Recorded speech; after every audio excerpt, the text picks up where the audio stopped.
realiza astăzi un atelier de creație special conceput pentru sărbătorile pascale. Astăzi ne-am gândit să creăm împreună un coșuleț pentru ouăle vopsite de Paști, pe care să le punem înăuntru. Un coșuleț realizat din cofraje de ouă. În perioada asta, cu siguranță, toată lumea are acasă cofraje de ouă.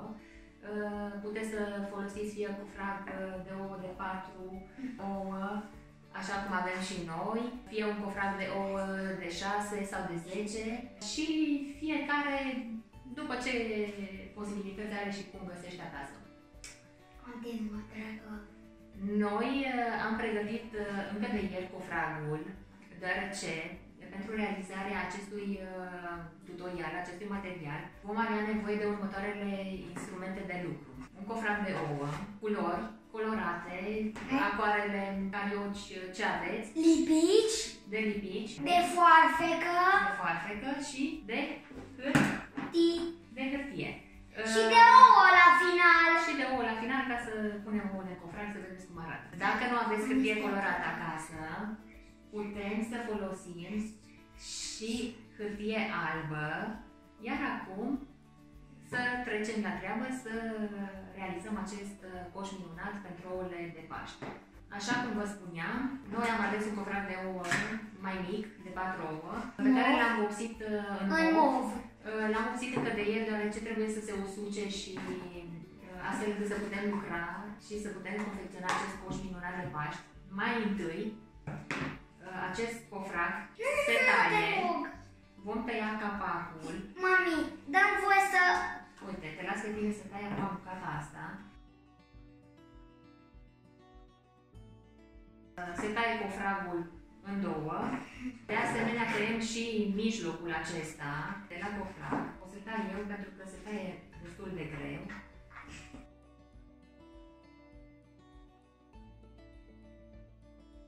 După ce am terminat de decupat cofragul de ouă, de tăiat, arată ca un dinte. Partea în care se pun ouăle se va... Nu le punem aici, Ștefan. Se va pune în interiorul capacului. Ce idee astfel bună! încât să arate ca și un coșuleț. Pentru că acest cofrag de ouă, la final, se va accesoriza, se va îmbrăca cu hârtie, care o să arate ca și iarbă artificială. În interior puteți să puneți iarbă naturală, puteți să puneți iarbă artificială sau să improvizați ce credeți voi și ce aveți pe acasă. Iar acum vom trece la treabă. Mai departe vom lua o foaie de hârtie verde pe care o vom tăia în fâșii de aproximativ 3 cm pe toată lungimea hârtiei și această hârtie ulterior o vom tăia în zigzag, astfel încât să putem crea exact ca și iarbă artificială. Nu vom merge chiar până jos, vom lăsa puțin spațiu, după care ne întoarcem, ca și niște triunghiuri, practic arată.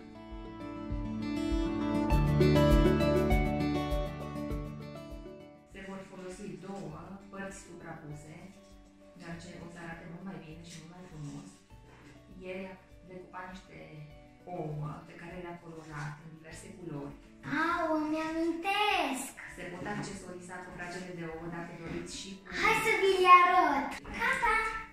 Avem unul roșu, unul roz, unul roz, unul verde, unul verde, unul mov, unul mov. Uitați, astea sunt făcute tot de ieri. Steagul României. În diverse modele. Adică albastru cu verde, Și galben. Galben cu roșu. Așa. Roșu cu galben.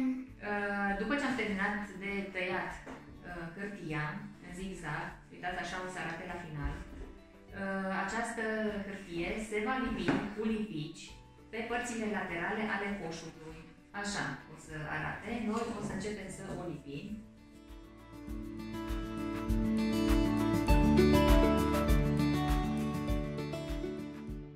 Așa cum vă spuneam, dacă nu aveți hârtie colorată acasă, gata colorată, puteți să o colorați voi, să folosiți o hârtie albă pe care să o colorați voi cu verde. Da.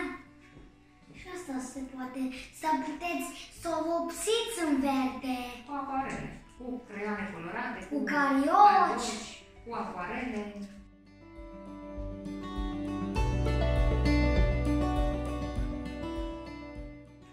Puteți să le puneți în câte straturi doriți voi.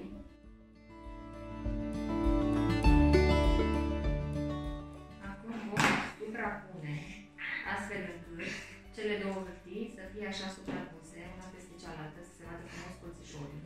Vom mai tăia cu bucate de...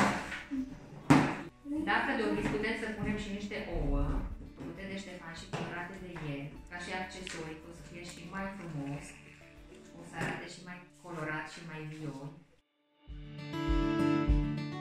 Pentru acest material ne-am inspirat de pe YouTube, l-am mai modificat, l-am mai accesorizat cu anumite lucruri frumoase, de exemplu, noi o să punem uitați și ouă, ca și accesorii, să arate și mai frumos și arată și mult mai colorat și mai vesel, astfel încât să fie exact simbolul sărbătorilor astea. Ție, Ștefan, ce culori îți place să vopsești ouăle? Asprele. Între colorul României și în albastru, galben și verde.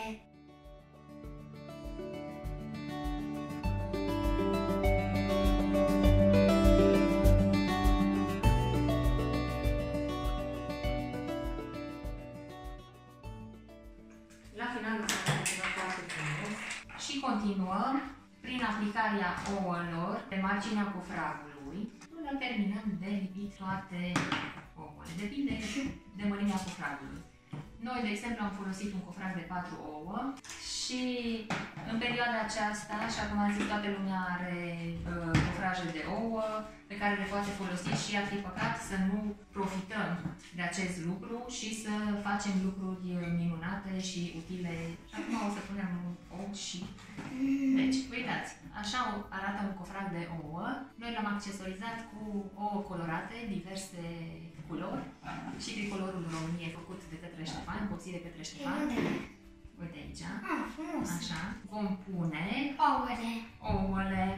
În interior putem să punem iarbă artificială, așa cum am zis. Putem să punem iarbă naturală, dacă aveți curte și aveți posibilitatea să luați iarbă din curte. Deci așa arată coșulețul de Paști, pe care, nu în ultimul rând, îl vom accesoriza și cu o tortiță, pe care o vom crea tot din hârtie colorată.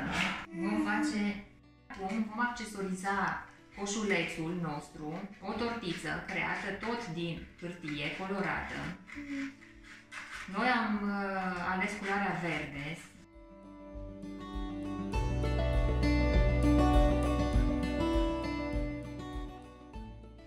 De asemenea, dacă aveți accesorii acasă, știu eu, mărgeluțe, dacă aveți fundițe sau fel și fel de accesorii, le puteți folosi cu încredere, pentru că vor arăta și mai frumos. Deci noi am accesorizat și o tortiță. Trebuie să lăsăm să se usuce și să se întărească. De asemenea, putem să punem aici o mică fundiță pe care o putem realiza tot din hârtie.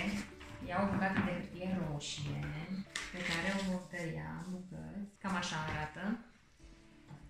Lipim de asemenea capetele.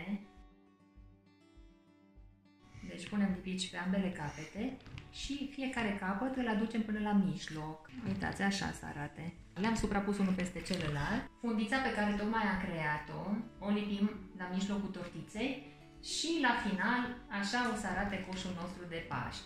Eu zic că arată foarte bine, este un coș practic. O să ne mai întâlnim și cu alte materiale pe care le vom face săptămânal.